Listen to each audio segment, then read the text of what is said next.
No. No.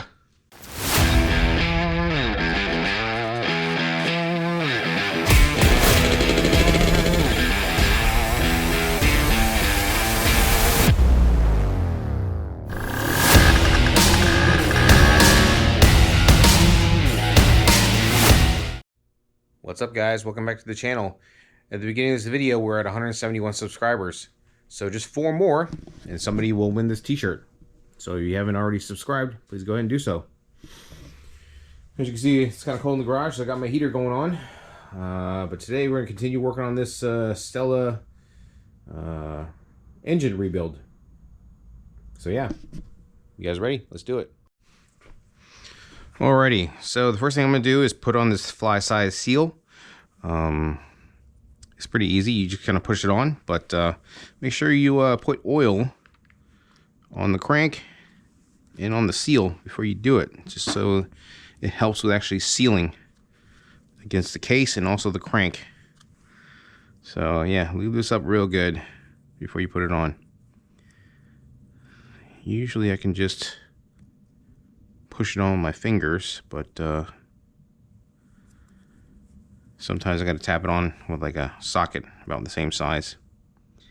So let's see what we can do here. Yeah. Yeah, there you go.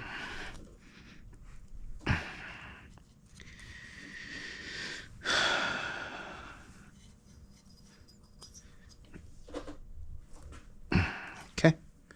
Just like that. Make it flush against the case there like that.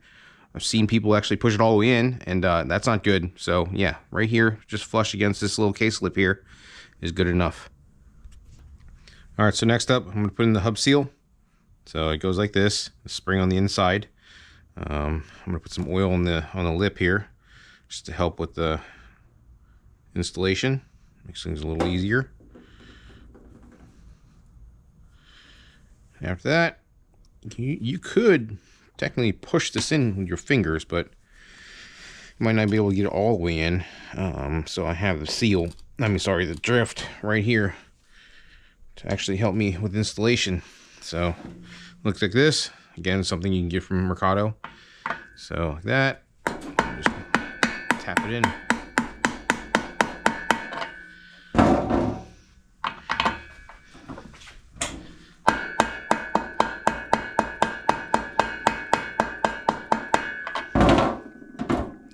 There you go. All right, the past couple days I've been cleaning all these little small parts up, just getting all the grease and grime off of them. I did disassemble the clutch cover. Usually you're supposed to replace these 2 O-rings usually when I do a rebuild. But yeah, I took it apart. These O-rings seem to be okay, so I'm going to reuse them. So the first thing I'm going to show you is how to put this thing back together. Okay, I got the clutch cover in my vise here. Like I said, these O-rings I usually replace them, but like I said, these are good, so I'm going to leave them. So to put this back together, first thing I'm going to do is grease up the shaft here. And there's a spring. All you do is just drop that there for now. When you put this shaft back in, it has to go through this pawl. Okay, the pawl sits right here. And that's what pushes out the little plunger. And the plunger actually pushes on the pressure plate, disconnects the clutch. All right, so when you put this shaft on, you make sure the arm is pointing towards you. Push down, and kind of just wiggle it around until it goes all the way down, just like that. Okay. Now the spring, get yourself a pair of pliers like this. You're gonna grab it around. It has to. So there's a little tab here. And then there's another tab here on the clutch arm. So you spin it like this. Tighten it a little more. Spin like this. Just have it.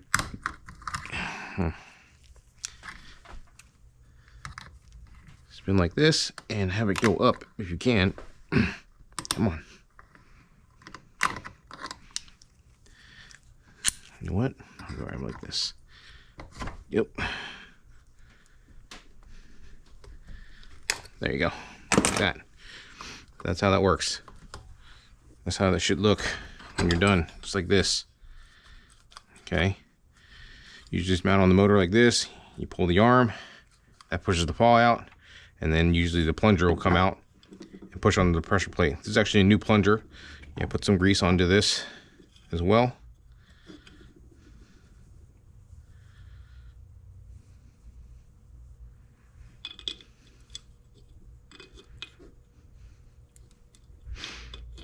Okay, just like that.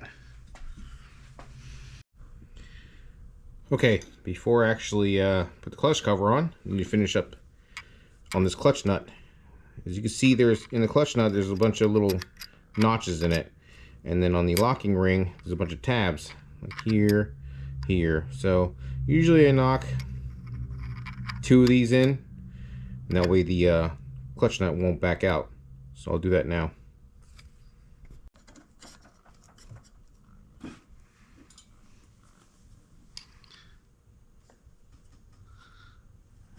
One.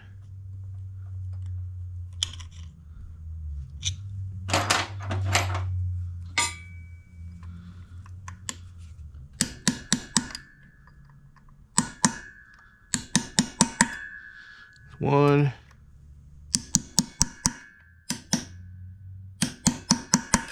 Two. You can see right there, I knocked these 2 little tabs out into the little clutch, the notches in the clutch nut, and that's good. Next up, don't forget, put the pressure plate back on. You can see it's round here and flat here. Same thing with pressure plate. It's round here and flat here. So it's pretty easy. Don't go and try to use pliers or anything like that. So on this side, that's actually split. I put that in first, and then all you need to do is grab yourself a flathead and just push up down here, and that's it. Pressure plate's on. Okay. Now I have my clutch cover here. Remember when I said you can pull this arm, it pushes the plunger out. So the plunger actually pushes on the pressure plate, and that's what releases the clutch. Okay. So usually, I'm sorry, sometimes, or if this O-ring is bad, replace it. This one seems to be okay, so I'm going to reuse it. So clutch over back on, and these are M6 bolts that hold it in place. I have new stuff actually right here, M6 by 10.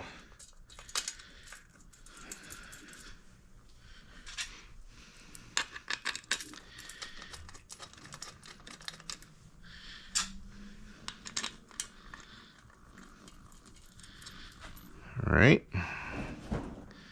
get my torque wrench here. And these are, I think this is 7 or 8 Newton meters, but you can just do it kind of hand tight or whatever.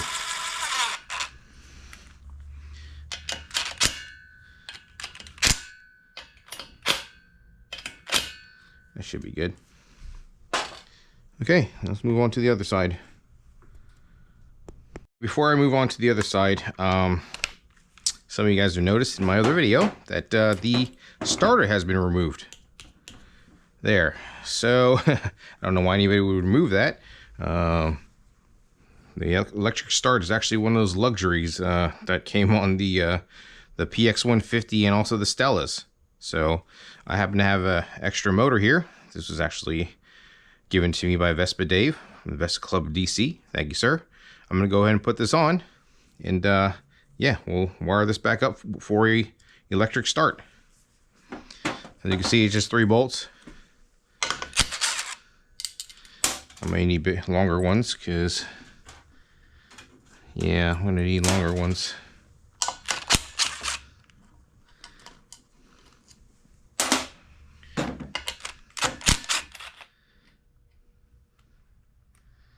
Alright, let me see if I can go find some longer bolts. Alright, after a quick trip to my second home, Lowe's, I was able to find these M8 by 1.25 by 20 millimeters long. Also got some lock washers and washer. They didn't have zinc, so I had to spend a couple extra dollars on stainless. Yeah, that's the story of my life. But yeah, I got these bolts. I got the starter motor back on. We'll go ahead and bolt this guy back on. That way I have an electric start again.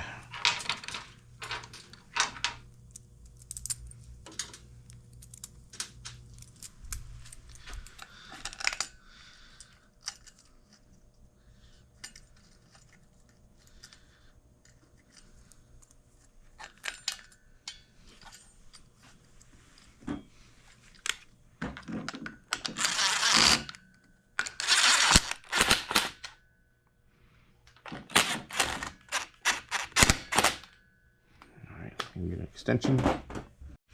All right, extension and 13 mil. Put that back on.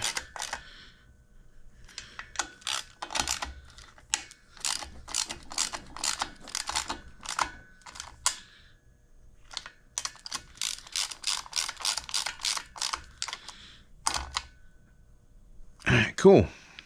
Starter motor's back on. Okay, we're at the other side now. I got the stator. I'm gonna put this back on. First thing I'm gonna do is route these wires through the case. Starting with the small plugs first.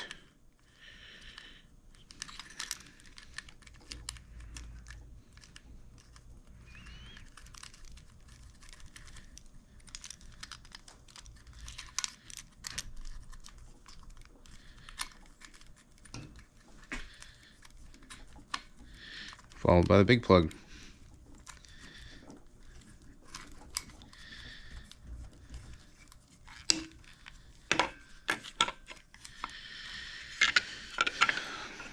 The stator's a little different from your usual vintage Vespa stator. The pickup's actually on the outside.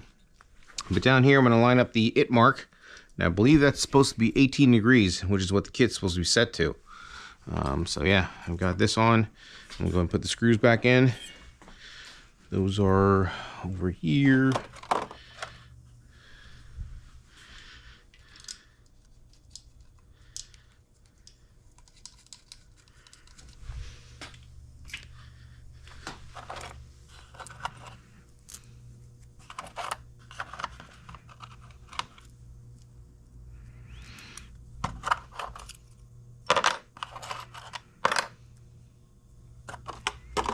Missing a washer. What the heck? Let me find a washer.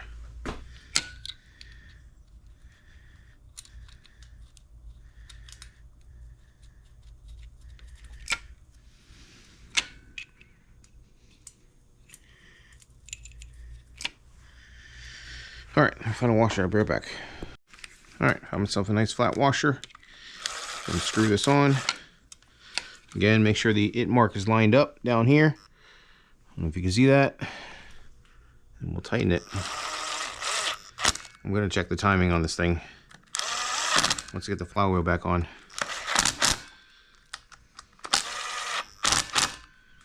Okay, 4 screws good. Let's go to the flywheel.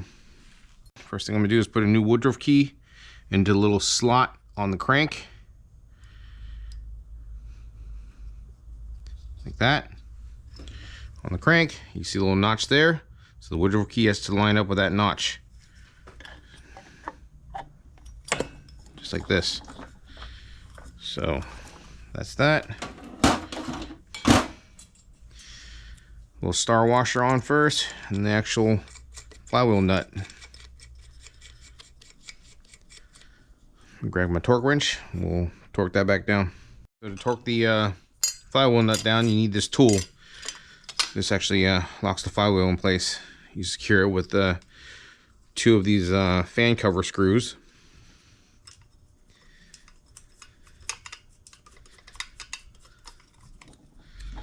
That.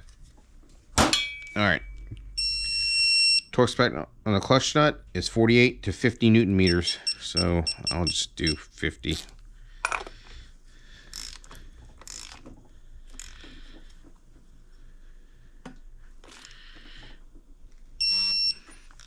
There you go, that's it. I'll put the rest of the cover stuff back on. Actually, no, I'm gonna leave that off because I'm gonna check timing once I put the motor back in. All right, that's it. Next up, we're gonna move on to getting the reed block back on. So I forgot, I'm actually waiting for a reed block gasket. It should be here tomorrow. So yeah, let's move on to reassembling the rear hub. So I've got, okay, a couple O-rings that go back on. This goes like this.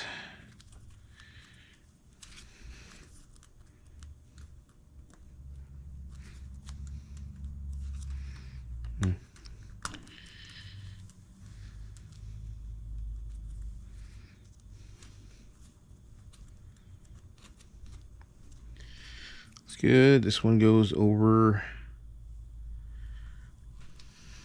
this.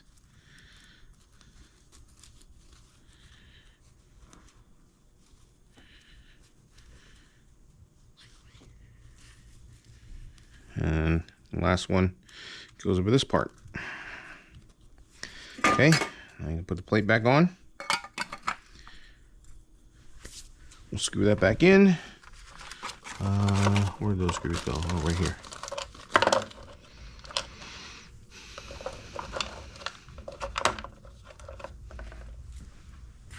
Wipe these screws down a little bit. A little dirty.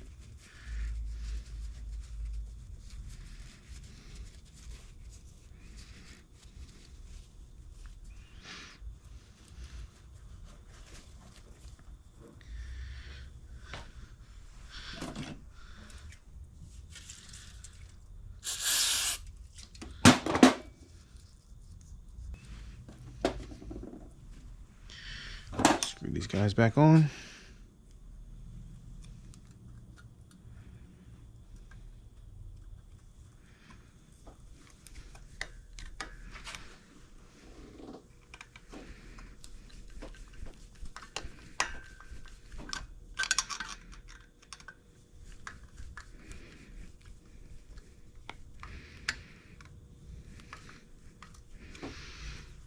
Oops.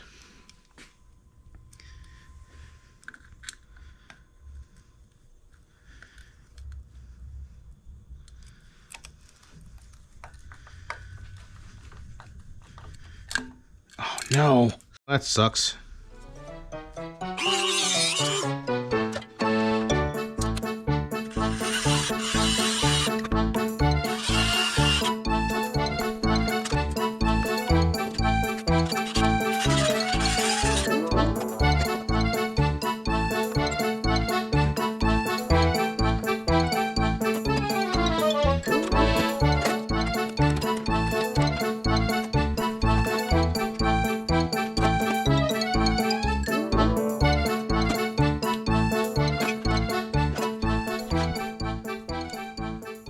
Well, it's always a good feeling.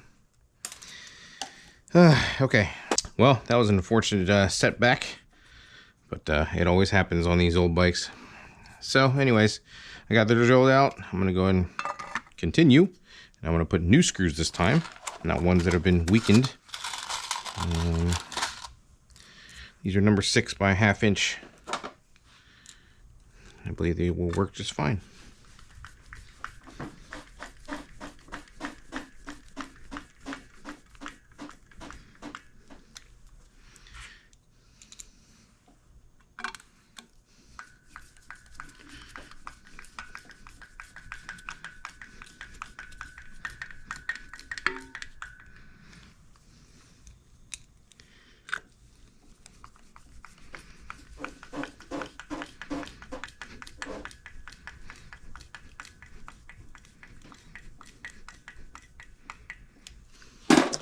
Alrighty, back plate's back on. So I'm gonna go ahead and put a new set of brakes in the back here because I have them.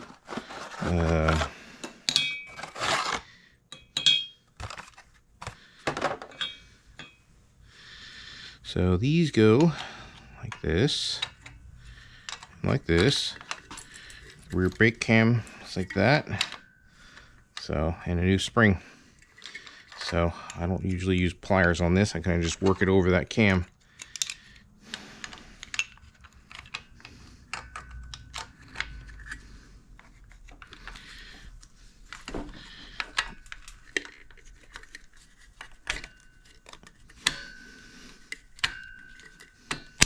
Like that. All right, 2 new Omega clips.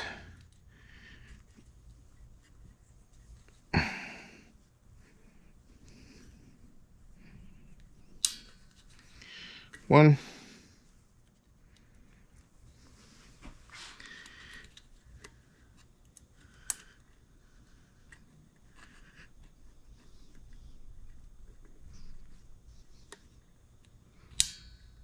Two. Okay. New brake pads. Moving the cam spreads the brakes out. Now we can put the rear hub back on. Rear hub just slides over like this. Washer and a nut. I won't tighten the nut right now, not too much at least. I'm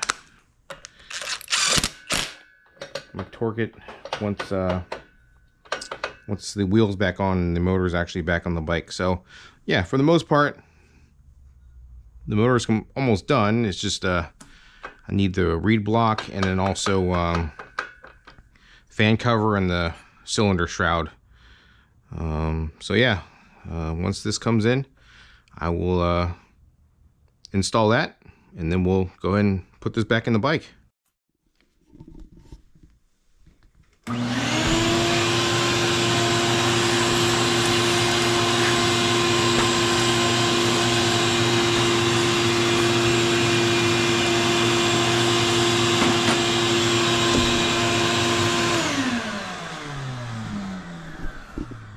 All right, guys, that's all the time I have for this thing tonight. Guys, remember, if you haven't subscribed already, please go ahead and do so.